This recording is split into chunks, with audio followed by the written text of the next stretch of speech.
Although all functions are very important, there are some functions in mathematics that interest mathematicians more than the others. And in today's topic, the function that we're going to learn is one such function which excites mathematicians a lot. And that family of functions is called exponential functions. Exponential functions.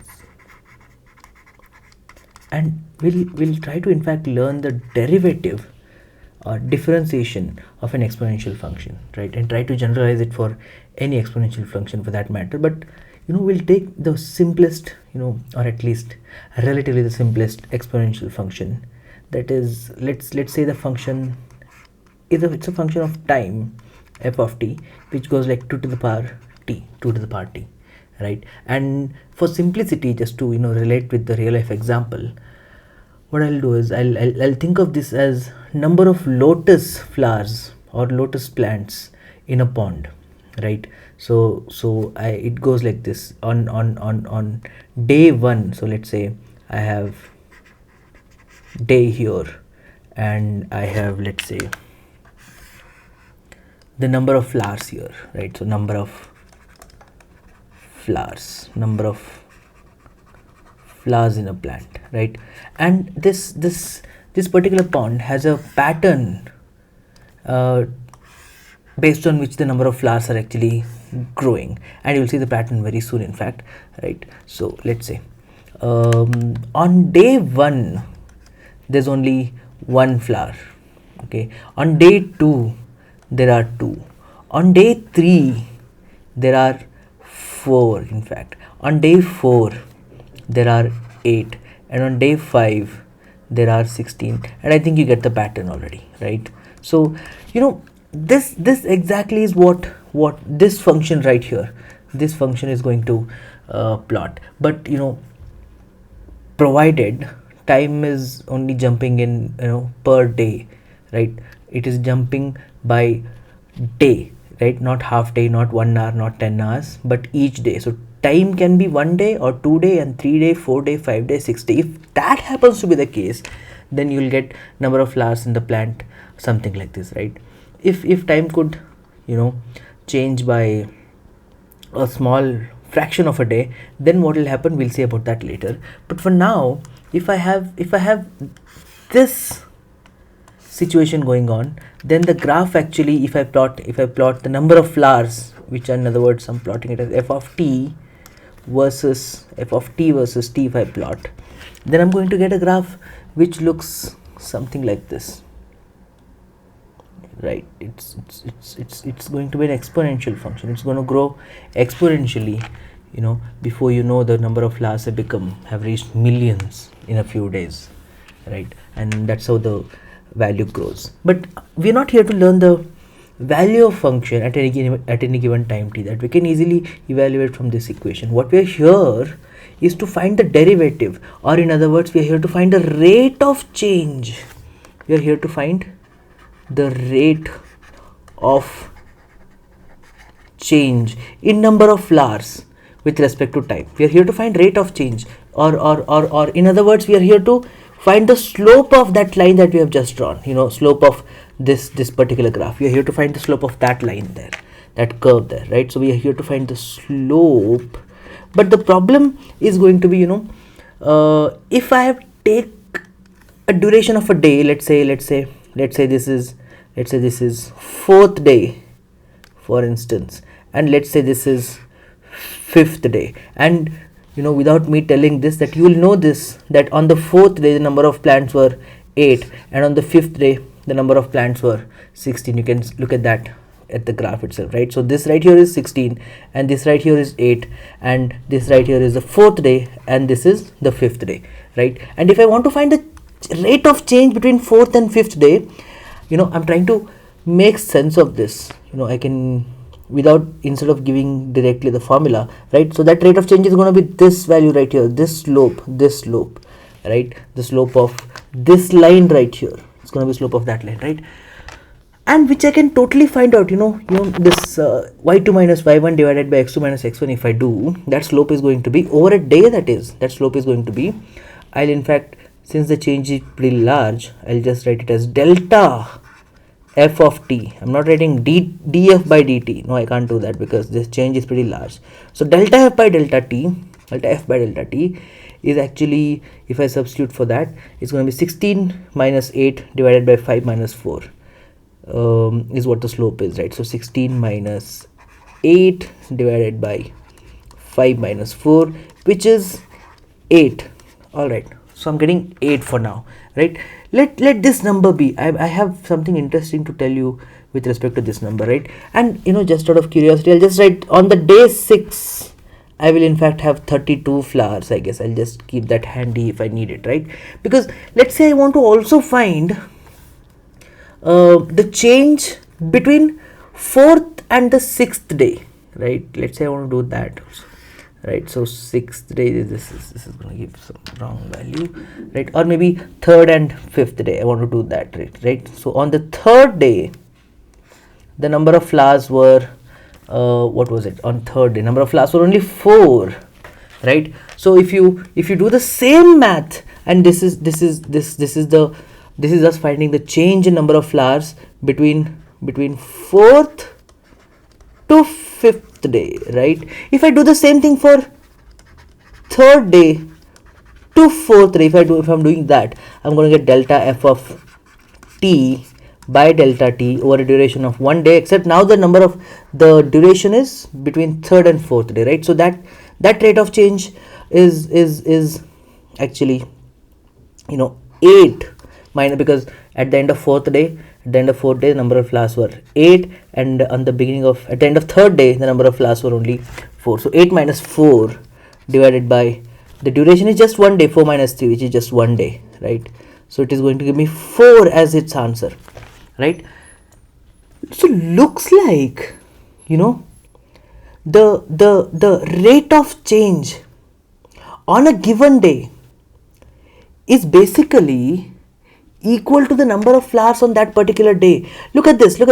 Between 4th and 5th day, the rate of change turned out to be 8.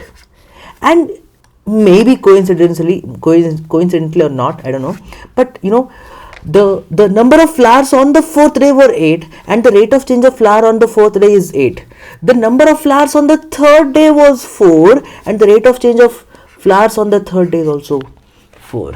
Okay, so that should tell us something. Or maybe, just maybe, if we are in a hurry, we could maybe conclude this, that rate of change of 2 to the power t dt, the rate of change is just the very value itself, the very value at that given instance of time, right? So on the 4th day, the rate of change of going to be 2 to the power 4, and on the 5th day, the rate of change of going to be 2 to the power 5. And this is not completely wrong, except there is one major mistake here. Not mistake as such, there is one thing that we have not taken care of yet, right? We want to, when it comes to derivatives, the entire meaning of derivatives is that we are trying to find the slope of that particular function at a given instant of time, right? And here right now, this right here is not, it is far from being an instant. This is an entire day, right? So maybe it is not the rate of change of 2 to the power t is not just 2 to the power t, but something tells me that it is going to be proportional to 2 to the power t.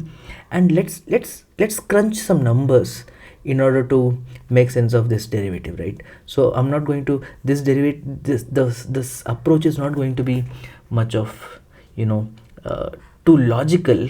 This approach is going to be more numerical approach, right? So let's try and do that. We already know that rate of change of any function, and in this case that function is 2 to the power t. So rate of change of this function is just 2 to the power t plus dt, using my first principles, 2 to the power t plus dt minus 2 to the power t divided by dt, right? But we already know from law of exponents that 2 to the power t plus dt can be written as 2 to the power t into 2 to the power dt minus 2 to the power t, of course, the remaining terms, divided by dt. If I simplify this further, the derivative d by dt of 2 to the power t is going to be equal to, I can take 2 to the power t common on the RHS. If I do that, I'm left with 2 to the power dt minus 1 divided by dt. Now if I take this dt to be 1 day right here, if I take this, and we'll in fact, before I go ahead and tell you that, let's try and see what different values of dt are going to give me different answers, how they are going to give us different answers, right? And remember, your derivative is going to be perfect as dt, the change in time approaches 0, right?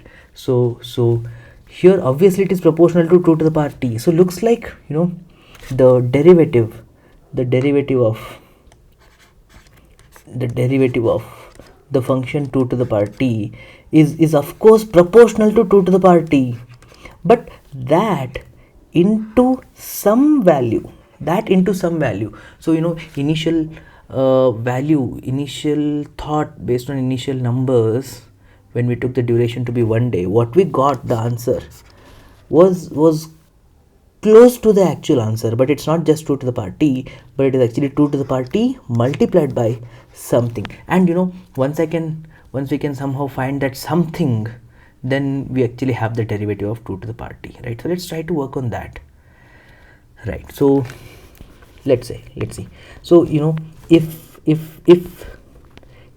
dt, so based on different values of dt, we'll go on listing different values of that little bracket there, right? So I'll in fact make a tiny list once again, right? So on the left side of this column, I'm going to write different values of dt, and remember, our answer is going to be more correct as dt approaches 0, right? So larger the value of dt, more wrong is your slope's value, right? Because derivative is slope at a given point, right? So to reach that point, dt has to be as close as possible to 0. In fact, infinitesimally close to 0 is what dt should be, right? And here on this bracket, on this column, I'm going to just write the value that bracket is going to assume based on different values of t, right? So this is going to be just the bracket value, right? So let's just for the sake of fun, I'll start the dt value from 2 days. In fact, let's start the dt from 2 days. When dt happens to be 2, you can substitute now everything that I'm going to do. This bracket, basically guys, I'll in fact write that bracket is going to assume this value, so you can in fact evaluate and cross verify any value that I'm going to tell you. 2 to the power dt minus 1 divided by dt, that's what the bracket's value is going to be, right? So if dt happens to be 2 days, substitute for 2, so 2 to the power 2 is going to be 4 minus 1 is 3, divided by dt happens to be 2 days, right? So 3 by 2, it's going to assume 3 by 2, which is 1.5. all right, if dt happens to be, I'm not going to increase the value of dt from here on. I want to get as close as possible to 0, right? So if dt happens to be 1 day, that we have already seen that this is going to be 1. If dt happens to be, say, 0.1, we are trying to approach as close as possible to 0.1. Then for 0.1, the value of 2 to the power dt minus 1 by dt is going to be 0.7, close to 0.7. For 0.01, we are trying to approach as close as possible to 0.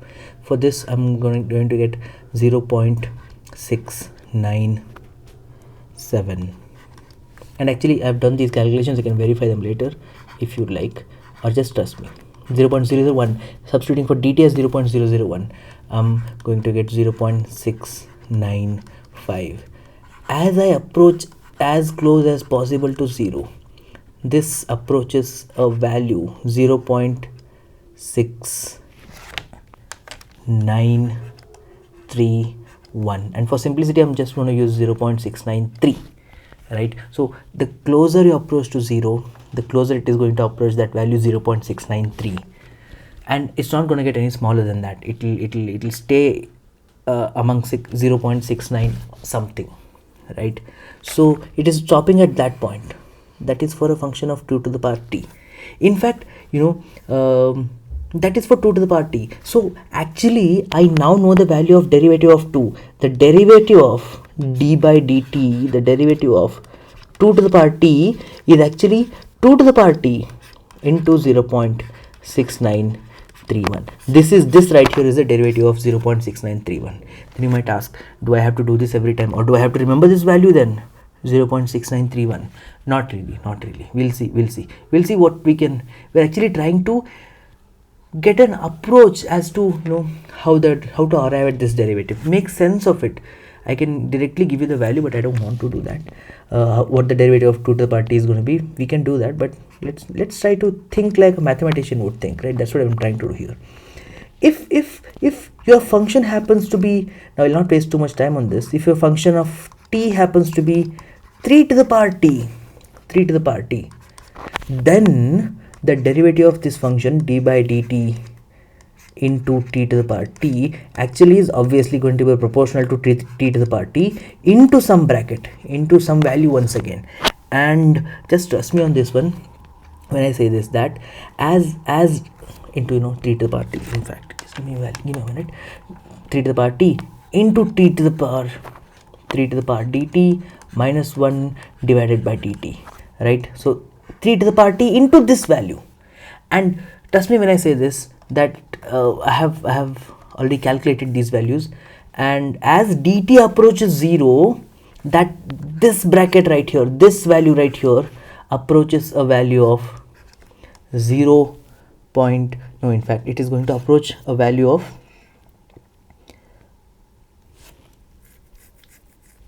it's going to give me a minute. It's going to approach a value of 1.09. It's going to approach a value of 1.09. In fact, there are more numbers, but yeah, this should do for now. And you go on doing this. If you do the same thing for 4, and don't worry, I'm not going to do this for too long. To the power 4 is actually 4 to the power t into a value which is close to close to 1.39. It's close to that.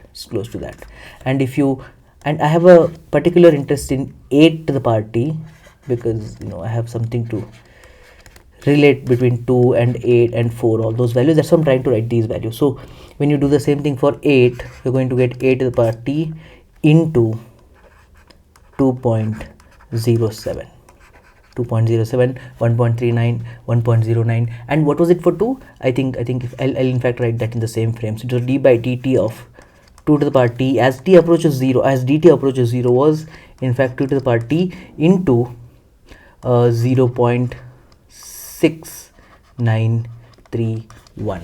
all right, now if I pay attention between, I have 3 even numbers on this page right here. I have 3 even numbers. I'll just focus on those, right? Look at this value. If you call this x, this value right here actually is pretty close to double of that, which is 2x, and this value right here is actually 3 times that, 3x. And in fact there must be some relation. Between 2 to the power t, 4 to the power t, 8 to the power t, and maybe I'm thinking 16 to the power t. There must be some relation. This is x, then this is 2x, this is 3x, 16 to the power t is going to be 4x, and so on. But what exactly is that? Right? So in order to try and find that, we see this value. This is less than 1. This value right here, value of just a bracket, is less than 1. This is slightly greater than 1, right? Is there maybe a function or a base instead of 2 or 3? Is there a number raised to the power of t when you find the derivative of that function is going to give you the bracket's value to be equal to 1, right? Is there such a function? Maybe let's say f of t is some value. I'll just for now call it a to the power t, let's say, is a to the power t. Is there a value of a such that d by dt of a to the power t is just a to the power t into 1, or it's just derivative of that function is that function itself? And we in fact have, and it's a blunder to use the symbol a for that. We have a Euler's value for that, right? That is value e, which has a value close to 2.7, right? So When you do that, when you find the derivative of e to the power t, you are in fact going to get just e to the power t, because you do the same math for 2.7 and you are going to get a value which is very close to 1. In fact, as limit dt tends 0, or limit the as dt tends 0, the value of this bracket is going to be equal to 1. And that's how this therefore is a special function. This not special value, not special function, special value. And that makes a function e to the power t a special function, and it goes without saying that derivative of e to the power t with respect to time is just going to be e to the power t with the same numerical approach. If you do it, you'll in fact reach there, so you'll get that derivative. So far, in fact, we have learned only one thing, that one thing being that derivative of e to the power t is just e to the power t. It is, while doing the same approach, we got this. But my major intention in this video here is to arrive at the derivative of not just a special values to the power t, right? I don't just want that. I want anything, any other value. Let's say a to the power t. I want to find the derivative of such function. I want to find that, and for now I'm just going to use to do that, I'm just going to use a is equal to 2, right? So before going there, what will be the derivative of d by derivative of e to the power a constant time t? What will be derivative of this? I just have to use chain rule for that, right? So derivative of e to the power ct, where c is a constant, is just going to be e to the power ct into c, using chain rule, that is, right? You already know what chain rule is, so that's what the derivative of e to the power ct is going to be, right? If I happen to have, let's say, 2 can be in fact written as e to the power natural log of 2. You can totally write this, if you know a little bit of logarithm, you can totally write 2 as e to the power natural log of 2, right? It actually is the answer to the question of e to the power what is 2, and then that what, answer to that what is natural log of 2. So that's what just log is for now, right? Now if I raise this to the power t, I can totally do this on both sides. If I do that to both sides, if I raise both the sides to the power t, I'm just going to get the function that I want to find, that I'm trying to find the derivative of. Remember, I'm trying to find the derivative of a function, d by dt of derivative of 2 to the power t is what I'm trying to find, right? So if I can find the derivative of RHS, that is as good as knowing the derivative of LHS, right? So let's find the derivative on both sides. So d by dt of 2 to the power t is what I want, right? And that's just going to be the derivative of RHS. And let's see the derivative of RHS actually from this rule, what I just did over here. If I just do that once again for this, I'm going to get e to the power ln 2 times t. Here actually the c's role, the role of this c is played by natural log of 2 here, into ln 2, right?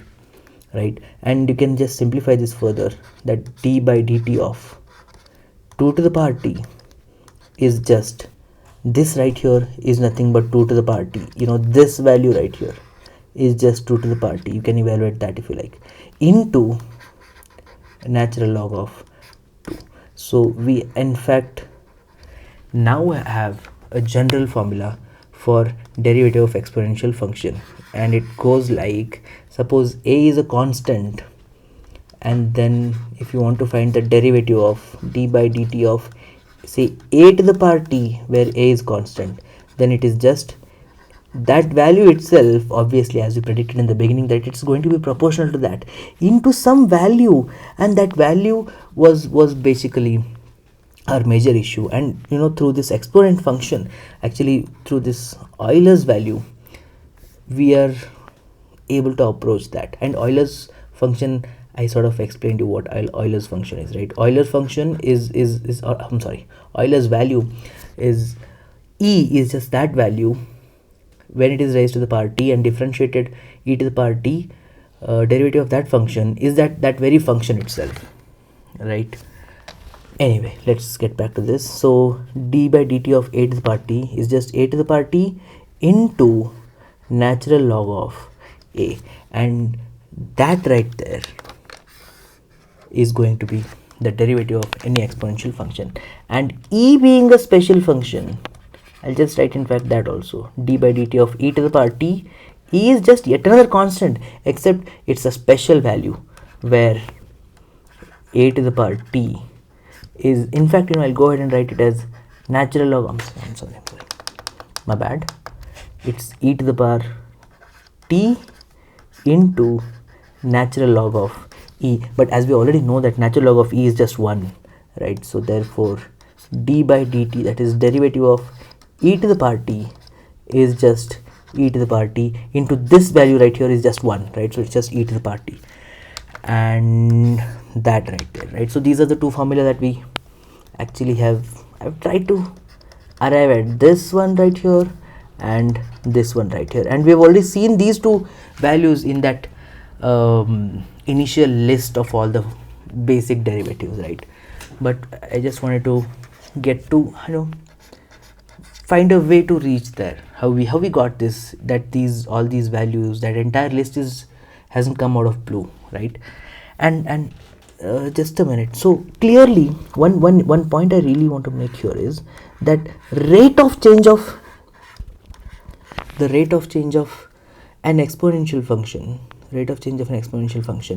is basically directly proportional. If you remove this part, I can just rewrite it as, in fact I'll do that, right? So rate of change of a function or an exponential function f of t, where f of t is an exponential function, is directly proportional to that function itself.